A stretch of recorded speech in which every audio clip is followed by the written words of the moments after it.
đó mà để nhà yo mưa ta yo mưa để lệ mà yo mà sư mà khơi mà ghé ni sa do ya bo gu ya si nhà a cứ ala yi chu ni na bo mya nữ ji zo thì cứ mà thì sẽ mà ya mà gia nhà lệ sa phai khó ni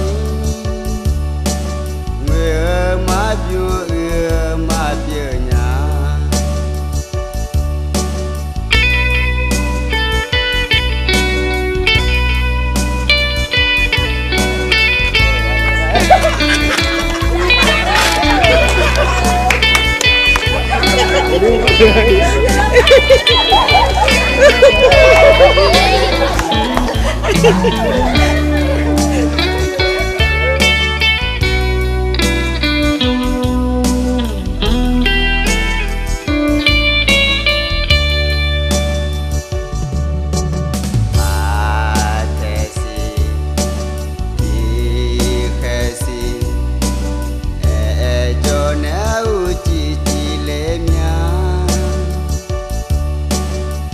đó mà bỏ nhà ở gần gió lùi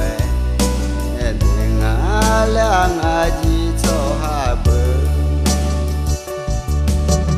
mà ni cho nhớ mà ra mà đó mà để nhà yo mưa ta yo mưa để lệ mà mà sư mà khơi mà ghé ni sa do ya bo gu